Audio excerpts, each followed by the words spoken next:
Selamat pagi, Pak. Salam sejahtera bagi kita. Perkenalkan, Pak, nama saya Wando Simanulang, NIM 1904010966, kelas D, Manajemen Teknik, Program Studi Teknik Mesin. Pertama-tama, marilah kita panjatkan puji syukur kehadirat Tuhan Yang Maha Esa atas berkatnya kita masih diberi kesehatan, sehingga saya dapat mempresentasikan hasil tugas manajemen teknik saya. Terima kasih, Pak, atas waktunya dan atas bimbingannya, sehingga saya dapat menyelesaikan tugas saya ini dan mempresentasikannya. Izin mempresentasikan, Pak.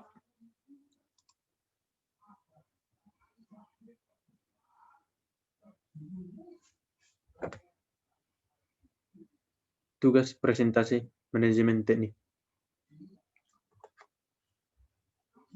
Principle of Management. Principle of Management merupakan kata lain dari manajemen teknik yang tergabung dari perencanaan, pengorganisasian, kemudian pengolahan, kepegawaian, dan pengendalian. Di sini ada sebuah gambar yang menunjukkan kemanajemenan dari sebuah perusahaan, yaitu digambarkan dengan gear dan berbagai pekerjaan. Bab 1 atau unit 1, tinjauan manajemen. Manajemen adalah serangkaian seni untuk mengarahkan anggota dalam organisasi maupun perusahaan. Kita lihat di sini ada kata seni. Seni merupakan sebuah karya kreatif dari pemikiran seseorang yang dapat kita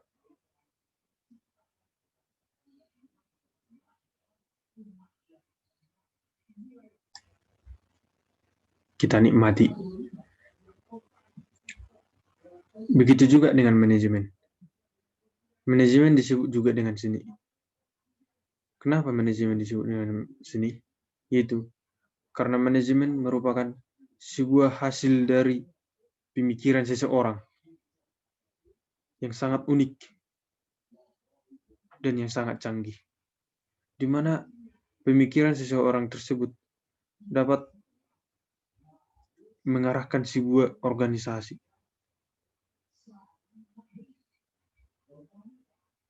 Sehingga manajemen ini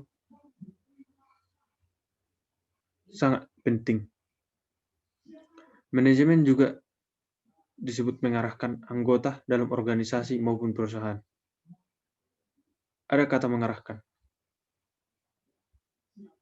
Mengarahkan berarti dalam istilah menyuruh, di mana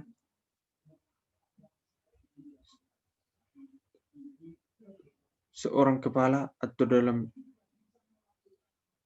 pemimpin dalam perusahaan, bagaimana cara mereka untuk mengarahkan anggotanya sehingga dapat bekerja sesuai dengan tujuan dari perusahaan.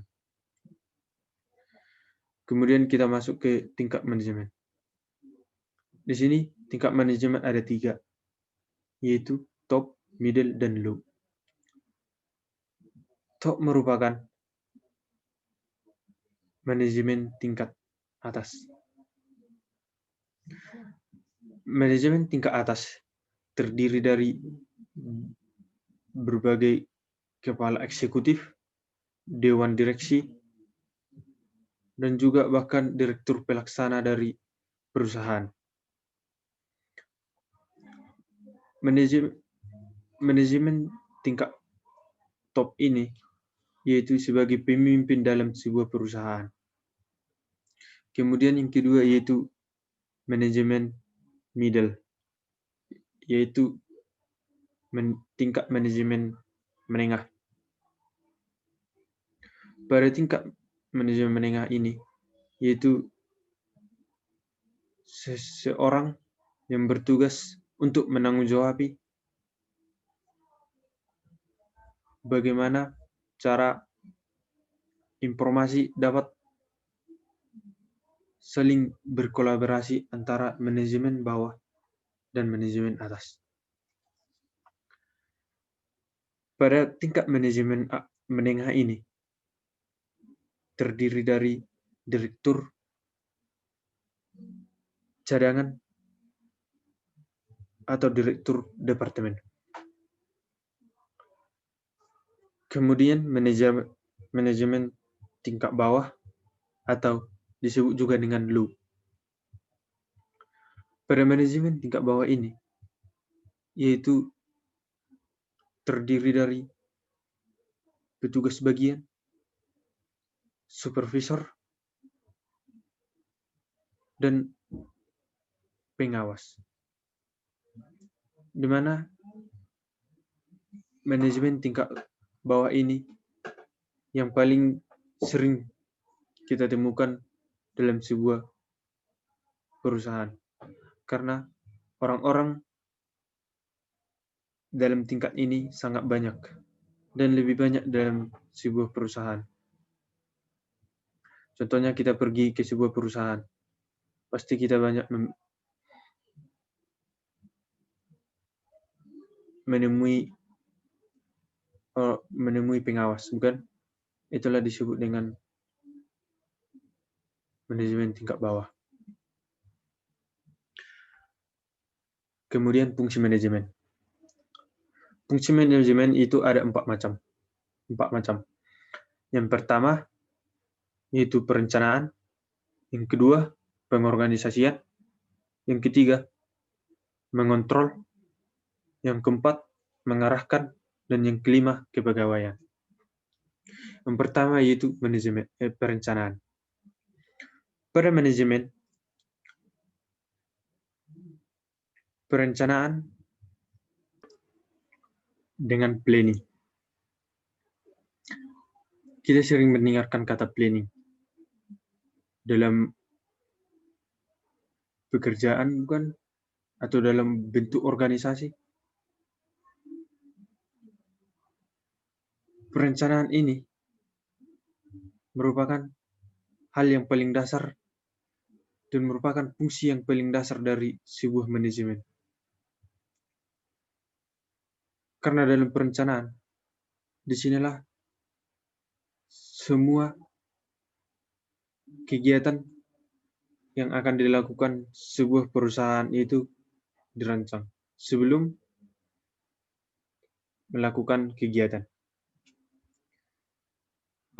Apabila perencanaan tidak ada, maka segala sesuatu yang akan dilakukan oleh perusahaan itu tidak akan berjalan dengan baik. Kemudian kita masuk ke dalam pengorganisasian. Dalam pengorganisasian ini, disinilah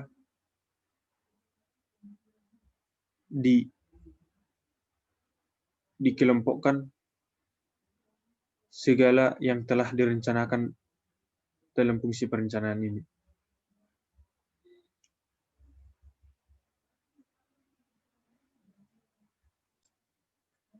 Dalam fungsi pengorganisasian ini, segala bentuk pengalokasian seperti pengalokasian sumber daya, kemudian pengalokasian berbagai sumber yang akan dikerjakan atau yang ingin dipakai oleh sebuah perusahaan tersebut. Contohnya struktur dari organisasi. Di dalam fungsi pengorganisasian ini, disinilah struktur organisasi itu dibentuk. Kemudian mengarahkan merupakan fungsi penggerak dari sebuah organisasi. Fungsi mengarahkan ini merupakan sebagai motor dalam organisasi, di mana fungsi ini merupakan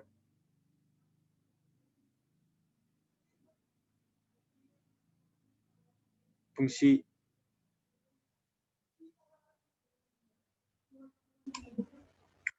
supaya pekerjaan dapat efisien. Fungsi pengarahanlah yang sangat berperan, karena tugas yang paling utama dalam fungsi pengarahan ini yaitu memotivasi. Bagaimana cara memotivasi supaya anggota dapat bekerja dengan baik? Kemudian fungsi kepegawaian. Fungsi kepegawaian fungsi untuk mengatur struktur organisasi agar tetap berjalan dengan baik, atau dengan istilah awet. Dikarenakan fungsi kepegawaian ini bertujuan untuk melakukan perekrutan atau melakukan penggantian beberapa anggota dari perusahaan. Dan fungsi kepegawaian ini, merekalah yang melakukan perekrutan dan pelatihan untuk para anggota yang akan dipekerjakan dalam sebuah perusahaan tersebut. Kemudian kita masuk ke fungsi mengontrol atau fungsi pengendalian.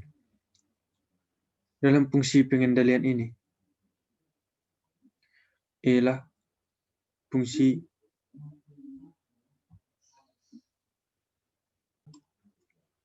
pengaman. Dikarenakan fungsi pengendalian merupakan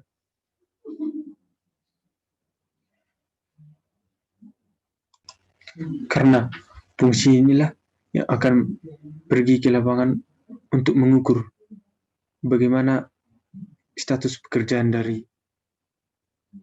anggota yang sedang bekerja. Mereka yang melakukan pengoreksian atas pekerjaan apakah sesuai dengan tujuan dari organisasi atau tidak. Kemudian kita masuk ke peran manajer. Menurut Henry Misbert, peran manajer ada 3 kelompok, yaitu peran interpersonal, peran informasi, dan peran putusan. Dalam peran interpersonal terdiri dari pemimpin, kepala gambar, dan penghubung.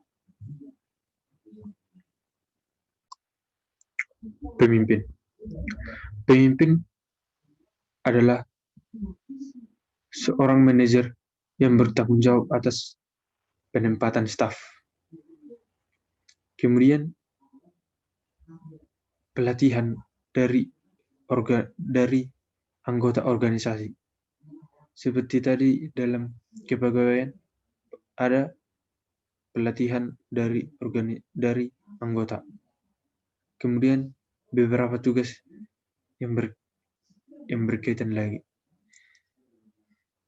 Yang kedua itu kepala gambar. Kepala gambar berhubungan dengan berbagai ahli simbolis yang terdapat dalam kegiatan atau pekerjaan. Kemudian penghubung. Peran manajer sebagai penghubung yaitu untuk mengontrol bagaimana hubungan antara semua anggota dan juga para manajer lainnya. Kemudian kita masuk kepada peran informasi. Peran informasi terbagi atas 3 juga, yaitu monitor. Monitor merupakan peran secara pribadi, yaitu untuk menerima informasi dan memahami segala informasi yang telah didapat. Kemudian penyebar. Penyebar merupakan sebuah peran manajer untuk menyebarkan segala informasi yang berada dari dalam perusahaan ke luar perusahaan. Sedangkan juru bicara yaitu berbanding terbalik dengan penyebar. Juru bicara yaitu untuk memberikan informasi yang didapat dari luar dan dibicarakan di dalam perusahaan. Kemudian peran putusan. Terdiri dari pengusaha, resource allocator, negosiator, distributions, handler. Pengusaha. Pengusaha juga disebut dengan manajer, karena pengusaha yaitu seorang pemimpin dalam usahanya tersebut. Peran dari pengusaha ini itu untuk mencari peluang, bagaimana mendapatkan keuntungan yang banyak. Kemudian resource allocator, yaitu membuat dan menyetujui keputusan. Kemudian negosiator, yaitu wakil dari sebuah organisasi apabila ada negosiasi yang besar. Kemudian disturbance handler. Ini merupakan peran dari manajer untuk bertanggung jawab apabila ada tindakan gangguan atau peristiwa yang tidak baik. Kemudian evolusi manajemen atau yang disebut dengan sejarah manajemen. Berbicara dengan sejarah, kita memang sangat beruntung dapat hidup di zaman modern ini, karena kita sudah mendapatkan berbagai referensi untuk kita pelajari. Itu merupakan hasil dari kerja keras dari orang-orang zaman dulu yang mereka belajar dengan cara yang sangat minim. Mereka harus melakukan penelitian dan berbagai hal lainnya. Contohnya, sejarah tentang aliran manajemen ini itu terbagi atas 4. Yang pertama itu aliran manajemen ilmiah. Ternyata mulai zaman dahulu ilmiah itu telah diketahui. Manajemen ilmiah ini mulai dari periode 1970 sampai 1930, dan kontributornya yaitu Frederick W. Taylor, Frank dan Lillian Gilbert, Henry Kent, Harriet Emerson. Kemudian teori organisasi klasik. Dinamakan klasik karena organisasi ini adalah kuno atau lama. Ini terjadi pada periode 1900 sampai 1940. Dan kontributornya yaitu Henry Fayol, James Demony, Henry Parker, Follett, Herbert Simon. Kemudian aliran yang ketiga yaitu hubungan manusiawi. di mana sejarah perkembangan teori manajemen ini diteliti melalui hubungan antar manusia tersebut, di mana pada zaman dahulu telah ada berbagai pembangunan atau berbagai kegiatan yang menimbulkan perkumpulan banyak orang untuk mengerjakan kegiatan tersebut supaya bisa selesai, sehingga mereka dapat saling berhubungan. Itu disebut dengan manajemen. Periode ini terjadi sekitar 1930 sampai 1940 dan menjadi kontributor aliran ini yaitu Hawthorne Studies, Elton Mayo, Fritz Roethlisberger, Hugo Muntersberg. Kemudian aliran yang terakhir yaitu manajemen modern, yaitu manajemen yang telah kita pakai sekarang ini. Ini terjadi dari periode 1940 sampai sekarang. Dan kontributornya adalah Abraham Maslow, Douglas MacGregor, Chris Agris, David Memsklenet, Robert Blake. Akibat dari pencapaian dari orang-orang ini, sehingga kita dapat menikmati teori manajemen yang sekarang ini. Sehingga kita harus berterima kasih kepada mereka.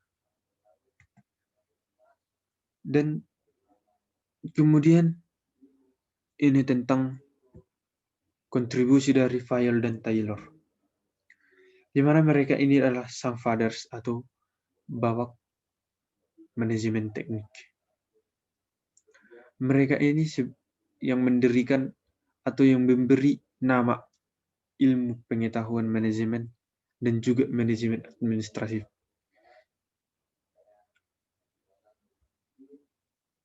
Karena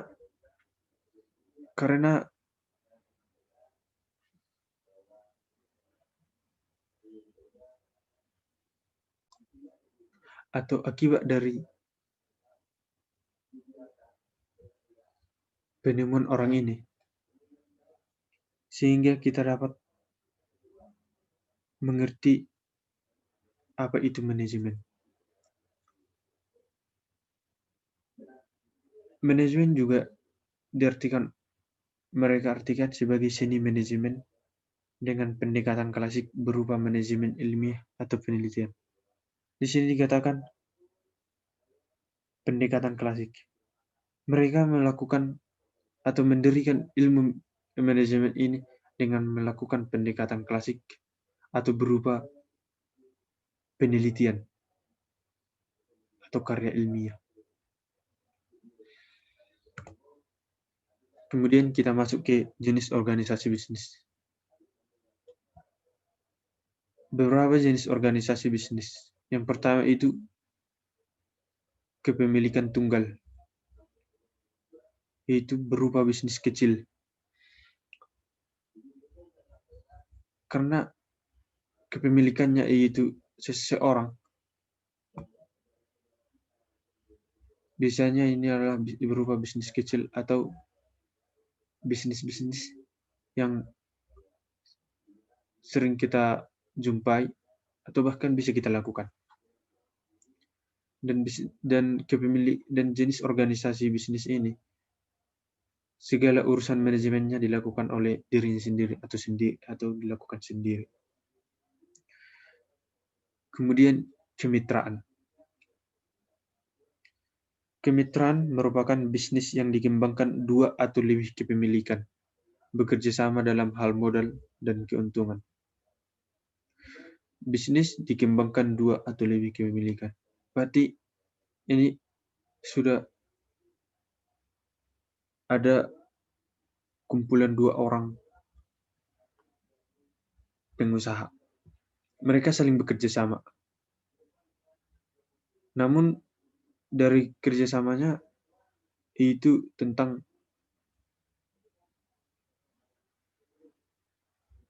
permodalan. Mereka membangun sebuah bisnis dengan modal yang dibagi dua. Justru jika modal mereka dibagi dua, sehingga keuntungan mereka juga akan dibagi dua. Kemudian korporasi.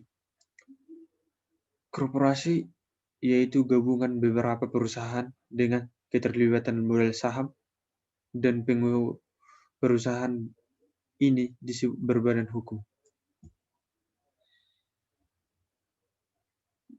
Mengapa dikatakan berbadan hukum? Karena bentuk organisasi ini telah memiliki keterlibatan dengan pemerintah atau sebagian dari perusahaan ini telah berbagi dengan pemerintah. Organisasi ini juga terdiri dari beberapa perusahaan.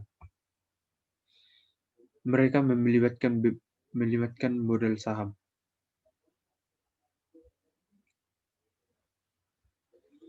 Kemudian perusahaan saham gabungan juga ada kata gabungan, berarti lebih dari dua perusahaan, yaitu untuk menjual dan membeli saham perusahaan. Di sini menjual dan membeli saham perusahaan, di mana sebuah perusahaan tersebut di sini ada dua perusahaan. Yang pertama yaitu pihak pembeli saham dan kedua itu pihak penjual saham. Yang pertama penjual.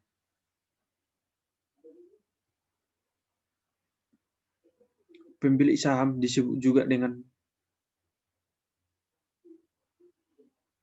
pemegang saham. Pengusaha pembeli saham ini bebas untuk menjual perusahaan mereka. Tetapi pemegang saham ini sangat bertanggung jawab atas kerugian yang dilakukan oleh perusahaan tersebut. Kemudian perusahaan pemerintah. Perusahaan pemerintah yaitu perusahaan tentang saham juga. Namun ini milik negara. Perusahaan ini terdiri dari dua atau lebih perusahaan. Namun pemilik perusahaan itu yaitu pemerintah daerah dan pemerintah pusat. Mereka melakukan hubungan bentuk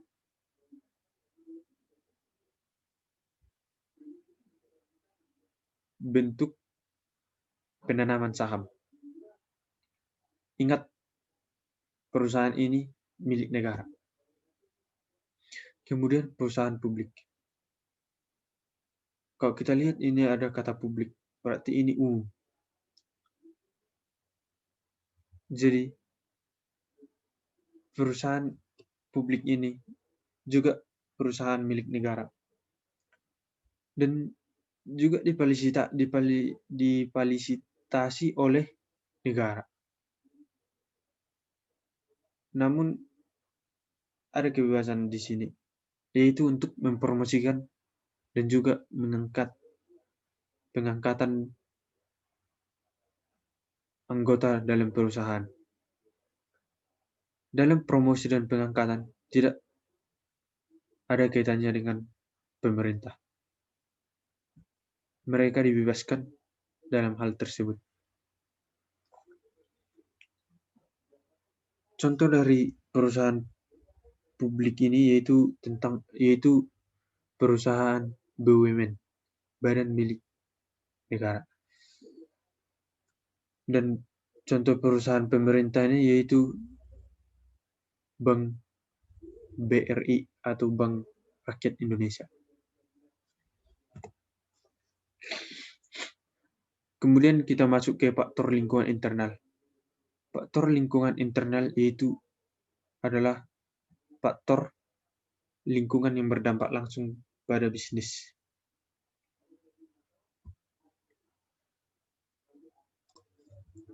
Dikatakan faktor internal.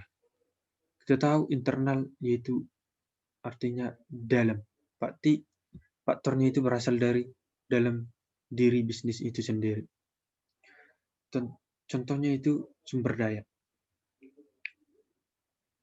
Apa itu sumber daya? Sumber daya yaitu bahan dari sebuah bisnis tersebut. Sumber daya terdiri dari sumber daya manusia maupun sumber daya berupa material atau berupa bahan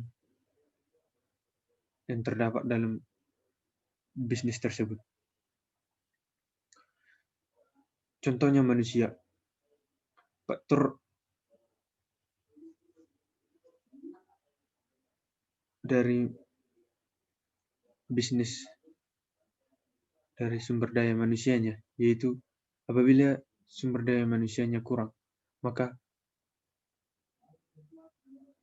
bisnis tersebut akan sangat berpengaruh. Dan juga dengan wujud dari sumber atau bahannya. Apabila bahan yang dipasarkan dalam bisnis tersebut tidak bagus, sehingga ini sangat berdampak pada keberhasilan dari bisnis tersebut. Kemudian kemampuan. Kemampuan ini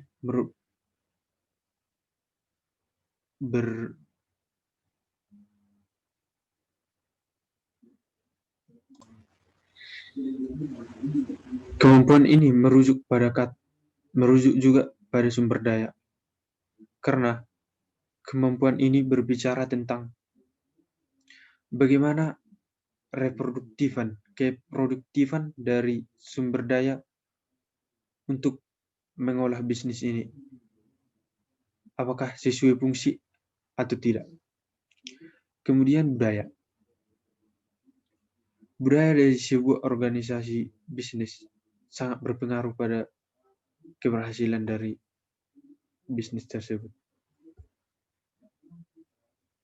Apa yang terdapat dalam budaya yaitu biasanya tentang nilai dan juga norma yang berlaku dalam organisasi tersebut. Apabila norma-norma yang terdapat dalam organisasi dilakukan dengan baik oleh anggota, maka bisnis tersebut dapat berjalan dengan baik. Selanjutnya, faktor eksternal. Kita lihat di sini ada kata eksternal, yaitu yang artinya berasal dari luar.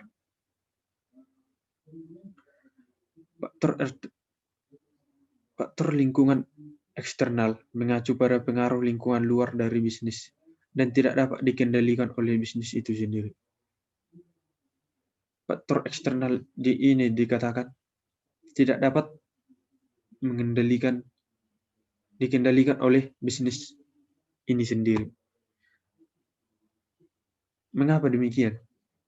Karena faktor eksternal ini berasal dari luar, yang terjadi tidak diketahui oleh orang-orang yang ada di dalam bisnis tersebut. Faktor eksternal ini terbagi dalam dua, yaitu faktor lingkungan mikro dan faktor lingkungan makro. Faktor lingkungan mikro ini dibagi atas 6, yaitu pemegang saham. Disebut pemegang saham, yaitu sebagai pemodal dalam usaha tersebut. Kemudian pemasok.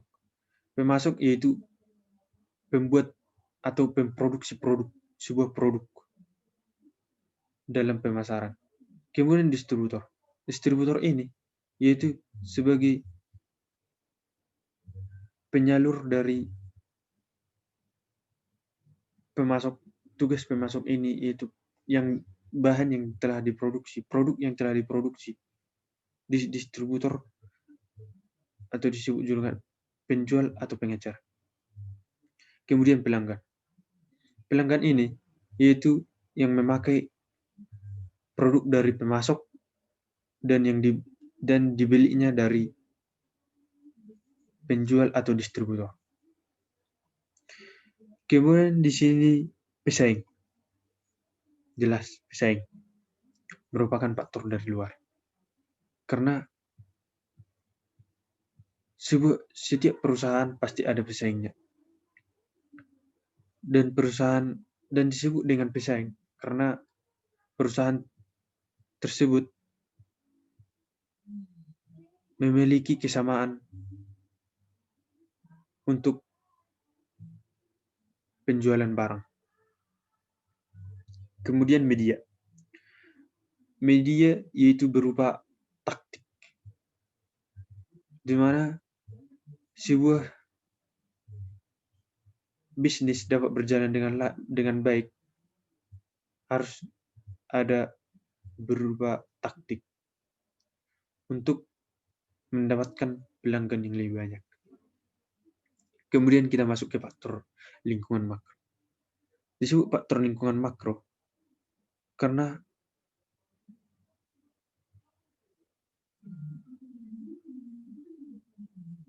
cakupannya sangat banyak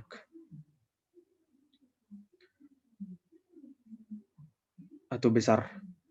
Contohnya itu faktor politik. Ternyata faktor politik juga sangat berpengaruh. Juga ada pengaruhnya dengan bisnis.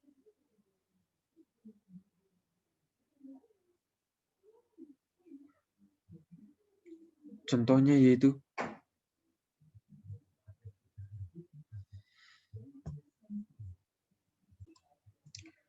apa hubungannya bisnis dengan faktor politik ini?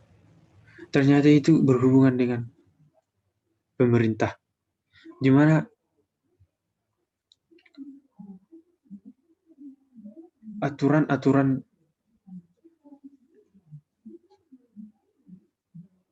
yang menyangkut bisnis ada dalam peraturan pemerintahan dalam bentuk formal maupun informal. Sebuah perusahaan atau bisnis itu dapat berjalan dengan baik, itu harus terlebih dahulu berhubungan dengan pemerintah. Kemudian faktor ekonomi.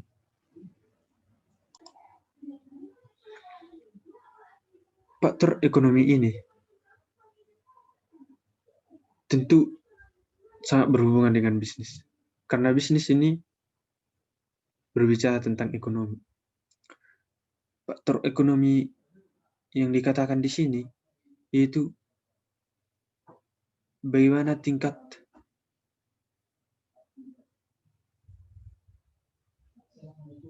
pengaruh dari daya beli pelanggan, apakah rendah atau tinggi.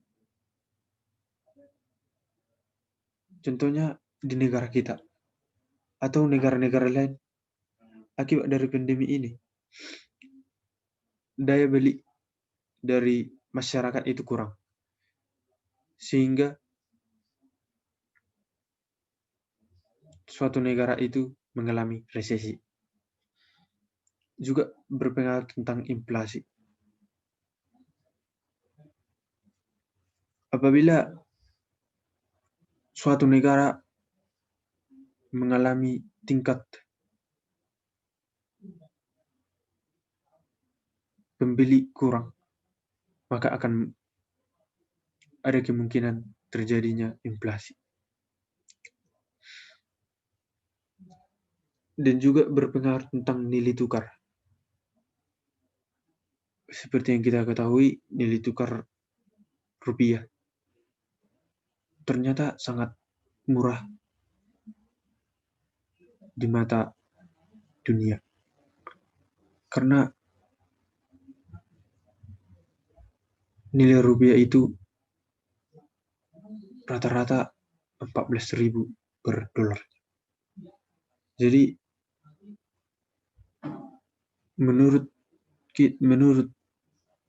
dari harga tersebut dapat disimpulkan bahwa nilai rupiah itu masih rendah.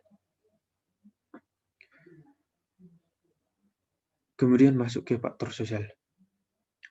Ternyata bisnis juga sangat berpengaruh dengan faktor sosial.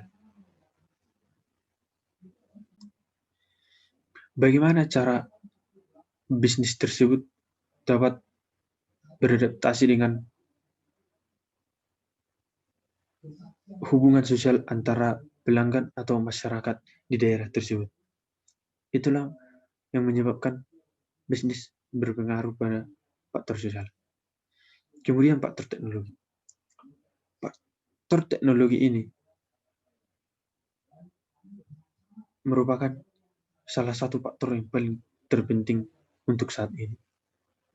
Kecuali pada masa-masa yang lampau, yang teknologi masih kurang. Tapi sekarang, teknologi sangat berhubungan erat dengan bisnis.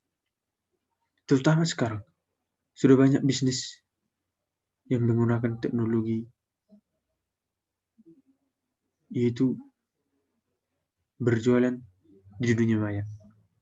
Itu merupakan salah satu teknologi yang sangat berkembang pesat, yaitu pada teknologi 4.0 sekarang ini. Apalagi nanti masuk ke 5.0.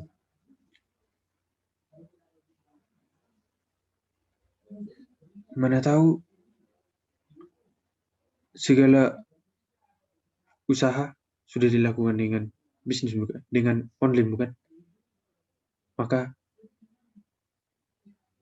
faktor teknologi ini sangat berdampak pada bisnis. Kemudian manajemen perusahaan.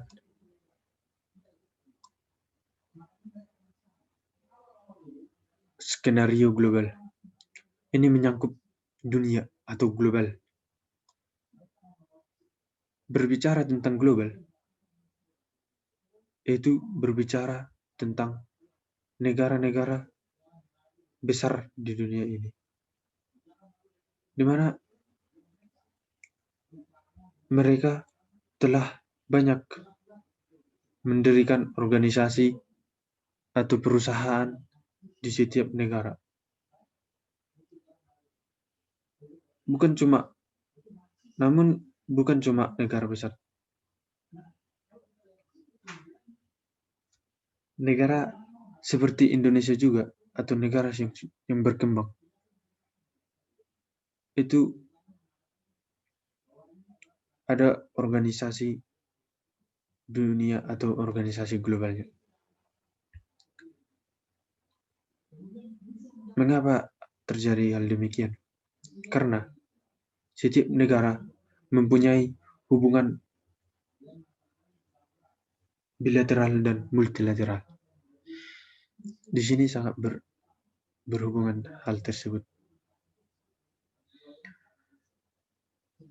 Berbicara tentang perusahaan global, kita disuguhkan dengan 4 langkah ini, yaitu yang pertama tentang bagaimana perencanaan mengambil keputusan dalam skenario global. Ini telah berbicara tentang dunia.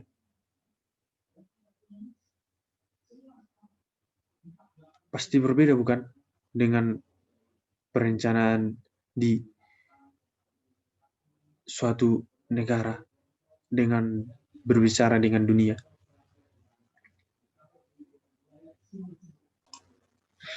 Untuk merencanakan keputusan perusahaan dalam dunia global, dia harus seorang manajer itu harus mengetahui seluk-beluk dari perusahaan dunia ini. Contohnya, seorang manajer Indonesia ingin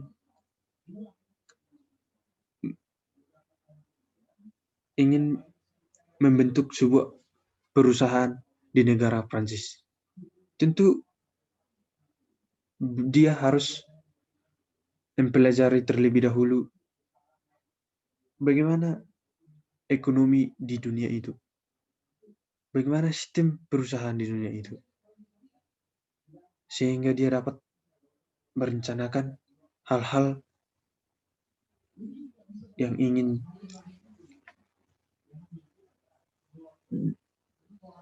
dia lakukan supaya perusahaannya dapat berkembang dengan baik di negara tersebut. Kemudian yang kedua itu pengorganisasian pada skenario global.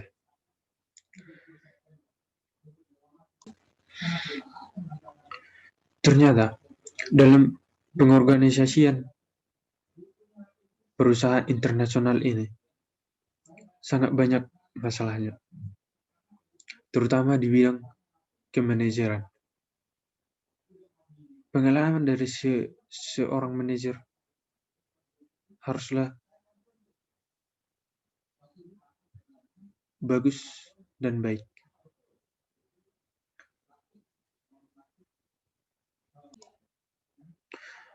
Mereka harus mengelola berbagai perubahan dan menangani sumber daya manusia yang ada di lokasi perusahaan mereka. Tentu sumber daya manusianya akan berbeda-beda karena perusahaan tersebut telah mencakup dunia. Ada dari negara sana, negara sini yang bergabung untuk bekerja di dalam perusahaan tersebut. Terutama apabila perusahaan tersebut sudah perusahaan besar dan dikenal oleh negara-negara yang ada di dunia ini, maka mereka akan berlomba-lomba untuk dapat bekerja di perusahaan tersebut. Sehingga tugas manajer dalam struktur keorganisasian sangat penting dan sangat berat. Kemudian yang ketiga, berbicara tentang kepegawaian dalam skenario global. Dalam kepegawaian, sama halnya juga dengan kepegawaian yang ada pada perusahaan lokal lainnya, atau kepegawaian lokal perusahaan lokal yang telah kita bahas sebelumnya. Tugas mereka yaitu untuk mengatur bagaimana struktur organisasi tersebut dapat berjalan dengan baik dan awet atau lancar. Tentunya pelatihan dari anggota dan perekrutan harus dilakukan. Namun karena mencakup dunia atau global, manajer harus meningkatkan cara perekrutan atau cara pelatihan dari setiap anggota. Yang keempat yaitu memimpin dalam skenario global. Memimpin dalam skenario global. ini adalah pekerjaan manajer yang sangat besar dan yang sangat penting. Bagaimana cara memimpin perusahaan yang tugasnya atau yang cakupannya adalah dunia. Namun kita berpikir atau terlintas dalam benak kita itu adalah pekerjaan yang sangat susah dan yang sangat besar. Sehingga pemimpin tersebut harus terlebih dahulu mengetahui seluk-beluk atau faktor-faktor budaya yang terjadi dalam lokasi perusahaan mereka, atau juga harus mengetahui budaya dunia supaya pimpinan yang pemimpin tersebut terapkan dapat sejalan dengan perusahaan global lainnya. Sehingga hal tersebut merupakan hal yang berat. Itu bagaimana cara memotivasi para anggota dari perusahaan tersebut yang terbagi dari berbagai dunia. Kemudian kita masuk ke langkah kelima, yaitu mengontrol dalam skenario global. Tadi kita telah membahas bagaimana cara mengontrol perusahaan, namun itu dalam perusahaan lokal atau perusahaan yang ada di Indonesia ini. Namun ini berbicara tentang dunia atau global. Jadi pekerjaan dari manajer itu juga sehingga manajer dalam hal mengontrol atau mengendalikan perusahaan ini harus memperhatikan jarak dan perbedaan zona waktu, bahkan juga zona budaya, karena berbagai hal yang berkaitan dengan budaya harus dikendalikan, karena banyak akibat dari perbedaan budaya akan terjadi masalah di kehidupan masyarakat juga terjadi. Apa bedanya dengan kehidupan perusahaan? Itu pasti akan berpengaruh. Sehingga produktivitas dari operasional dari manajemen dalam hal pengendalian harus dilakukan dengan sistem teknologi dan sistem informasi yang lebih canggih lagi dan lebih baik lagi.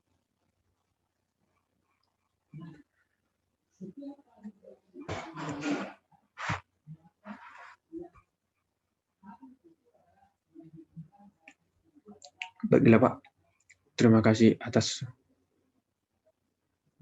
waktunya Pak. Sekian penjelasan saya tentang unit 1, yaitu manajemen teknik. Dan slide kedua akan saya lanjutkan di video selanjutnya Pak. Sekian dan terima kasih.